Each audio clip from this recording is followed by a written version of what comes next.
સુરત મહાનગરપાલિકા Udhna south zone દ્વારા malaria અને અન્ય મચ્છરજન્ય રોગો સામે જનજાગૃતિ ફેલાવવા વિશેષ રેલીનું આયોજન કરવામાં આવેલ હતું।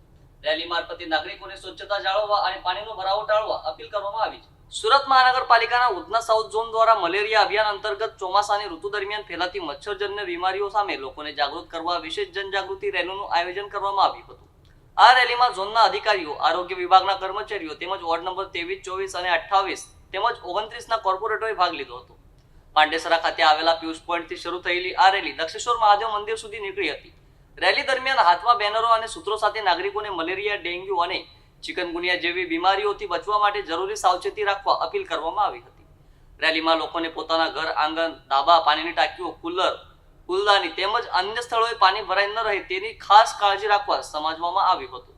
અધિકારીઓએ જણાવ્યું કે ચોમાસા દરમિયાન જમા થતું સ્વચ્છ પાણી પણ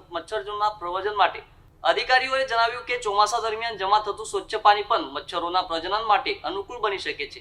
તેથી દર અઠવાડિયે પાણીના સ્ત્રોતોની સફાઈ કરવી જરૂરી છે। આ પ્રસંગે કોર્પોરેટરોએ પણ નાગરિકોને સ્વચ્છતા જાળવવા, પાણીનું બિનજરૂરી ઉપયોગ, ભરાવો તેમજ દૂર કરવા માટે મચ્છરજન્ય રોગચાળાને છટકાવવા માટે મનપાના અભિયાનમાં સહભાગી બનવા અપીલ કરી હતી। રેલી દરમિયાન મોટી સંખ્યામાં સ્થાનિક નાગરિકો જોડાયા હતા અને આરોગ્ય જાગૃતિનો સંદેશ જન સુધી પહોંચાડવાનો પ્રયાસ કરવામાં આવ્યો હતો। नाम डॉक्टर किंजल पटेल, नायब आरोग्य अधिकारी उधना છે।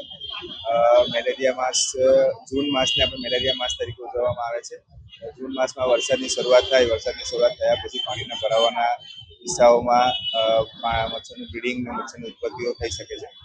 એ ના થાય તેના માટે તમામ મ્યુનિસિપલ સદસ્યોને આમંત્રણ આપી આપણે એક જનજાગૃતિ રેલીનું આયોજન કરવામાં આવેલું છે, જેના લીધે આ લોકો જાગૃત થાય અને આ ચોમાસામાં બને એટલા મેલેરિયાના કેસ ના આવે અને મેલેરિયા મુક્ત ના રહે તેવી અપીલ કરી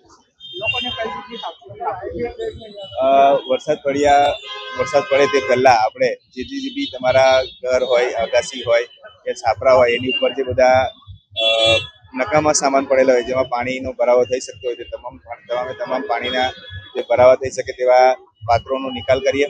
કન્ટેનરો જે એ લોકો યુઝ કરે છે તે લોકોને હવાચુસ્ત રાખીએ। એ લોકોની ટાંકી હોય તે ટાંકી હવાચુસ્ત બંધ રાખીએ અને જે ઘરમાં ફ્રીજ હોય કે પાણીના કુંડા હોય કે બીજા જે ઝાડવા હોય જેમાં પાણીનો ભરાવો થઈ શકે એ ના થાય તેની તકેદારી રાખીએ અને દરરોજ એનો સફાઈ થાય એને નિકાલ કરે છે।